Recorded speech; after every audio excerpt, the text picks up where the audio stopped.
안녕하세요. 환자와 의사 사이를 소통해주는 통역의사 이영석입니다.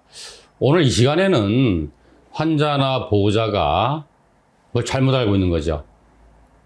이 잘못 알고 있는 진실 때문에 환자를 도와주는 게 아니라 오히려 환자를 망가뜨리는 그러한 경우가 의외로 상당히 많습니다. 그 몇 가지가 있는데 그 중에 오늘 이 시간에는 주로 통증에 대해서 말씀드리겠습니다. 제가 수련 받을 때 우리 선배 의사들이 이런 말씀 하셨어요. 너 절대로 환자만 무시하면 안 돼. 근데 막 대학병원은 워낙 바쁘다 보니까 웬만한 말은 그냥 안 듣잖아요. 근데 환자가 지속적으로 같은 표현을 하는 건 문제가 있는 거예요. 그치? 근데 제가 의사가 돼서 환자를 보니까 이제는 거꾸로 해요. 나는 그 말을 상당히 의미 있게 받아들이는데 환자나 보호자는 애써서 그거를 무시해 버리려고 그러더라고요. 절대 증상을 무시하면 안 됩니다. 그래서 우선 어떤 부분에 불편함이나 증상이 나타난다면 원인을 좀 찾아봐야 돼요. 크게는 이게 응급적인 조치, 응급적인 치료나 어떤 수술이 요하는 급성 통증인지 아니면 장기적으로 관리해 나가야 될 만성 통증인지를 구별을 해서 급하게 서둘러서 해야 될 통증들, 예를 들어서 예를 들어서 췌장암 환자분인데 갑자기 급성 췌장염이 왔다든지, 급성 담도염이 왔다든지, 이런 거 빨리 구분해야 돼요. 이거는 빨리 손을 안 쓰면, 위험해질 수 있으니까. 그리고 대부분 이제 그런 경우는 좀 드물죠. 그런 경우는 드물고, 만성적으로 이제 진행되는 이제 통증이고요. 또 하나는 뭐냐면, 통증의 원인이 암에 의해서 생긴 통증이냐. 그걸 우리가 암성 통증이라고 그럽니다. 아니면 기저질환에 의한 통증이냐. 원래 이분이 척추협착증이 있었어요. 그래서 원래 오른쪽 옆구리부터 해서 엉덩이로 해서 다리가 저리고 쑤시고 이런 분이 있으셨어요. 그러면 지금 또 갑자기 오른쪽 엉치가 빠져나갈까지 아파. 그러면 이게 기존의 척추협착증, 즉 허리에 문제가 있어서 오는 통증인지 아니면 암이 진행이 돼서 그쪽으로 가는 좌골신경을 종양이 눌러서 오는 건지를 구분할 수 있어야 됩니다. 그런데 실제로는 이거는 우리가 앞으로 예후를 가늠할 때 도움이 되는 거지만 치료를 하는 데에서는 차이가 없어요. 그러니까 실제로 뭐냐면 수술을 요하는, 응급을 요하는 급성 통증이 아니라면 기왕에 이분이 허리에 병이 있고 관절염이 있고 근육이 아픈, 다친 게 있고 이래서 아픈 건지 암에 의해서 아픈 건지 항암제 부작용으로 아픈 건지 아니면 수술 후유증으로 아픈 건지 방사선 치료 부작용으로 아픈 건지 그 원인은 크게 관계없고 그렇죠? 치료만 하면 됩니다. 치료는 똑같아요. 결국은 통증 조절을 하는 거죠. 그 단계에 맞게끔. 지금도 사실은 종양내과 선생님들이 어떤 약이나 어떤 치료에 대해서 논문을 쓸 때 첫 번째 목적이 있잖아요. 이게 대부분 이 치료를 해서 이 병의 효과가 어떠냐를 보는 건가 대부분이에요. 근데 이제 실제로는 그것도 중요하지만 통증이라든지 식욕부진이라든지 이런 증상을 갖고 논문을 쓰는 것도 필요하는데 아직까지 그 증상을 가지고 논문을 쓰는 거는 좀 부족하기 때문에 연구가 덜 돼 있는 부분이 많습니다. 그래서 우리나라는 2014년도 경부터 암성 통증에 대한 학회차원의 가이드라인이 나오기 시작했어요. 그래서 이 치료의 가이드라인 하나하나에 대해서는 다음 시간에 제가 자세히 말씀드리기로 하고요.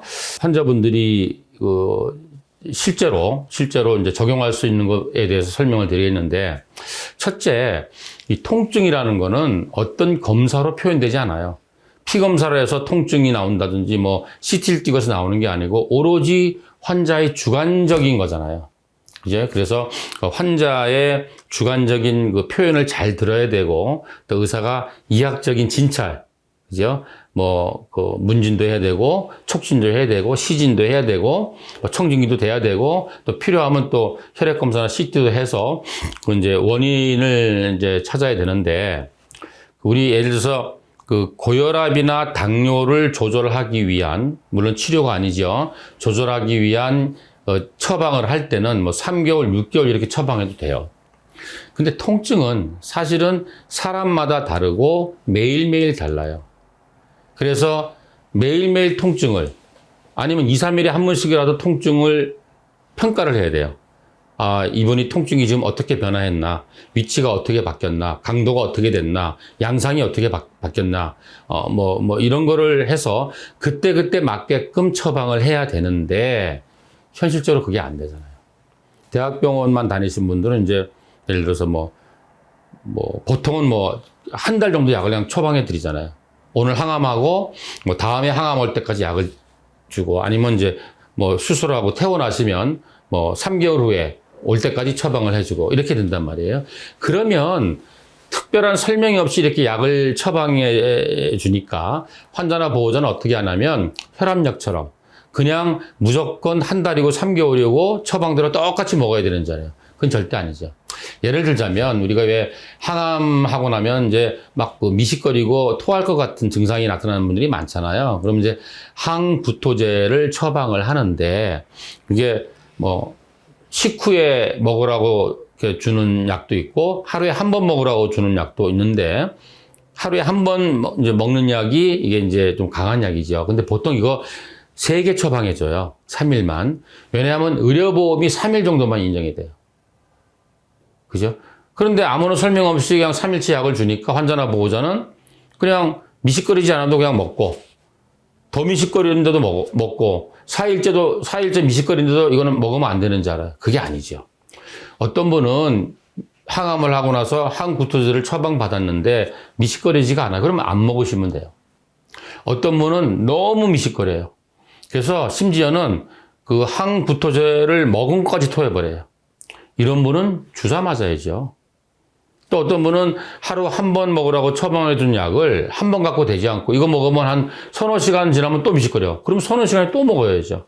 물론 그때 처방하게 되면 이제 비급여로 처방을 해야 됩니다. 근데 미식거리 있다고 통증이 있다고 해서 매일 대학병원 교수님한테 쫓아갈 수 없잖아요. 그래서 환자분들이 이런 지식이 좀 있어야 돼요. 예를 들자면 우리가 아이들 키울 때 옛날에 상식이 없을 때는 열만 나면 응급실 갔잖아요. 그럼 응급실 가서 이렇게 우리가 물수건으로 이렇게 닦아주면 집에 가세요 그러잖아요. 근데 요즘 젊은 엄마들은 그런 지식이 있기 때문에 그렇게 응급실 가서 고생 안 하고 자가 치료를 하잖아요. 스스로 치료하다가 이제 외래로 가서 이제 진찰을 받아보고 이렇게 하잖아요. 그런 식으로 암이라는 게 만성적으로 관리해야 될 병이기 때문에 환자나 보호자가 여기에 대한 좀 의학적인 상식과 지식이 좀 필요합니다.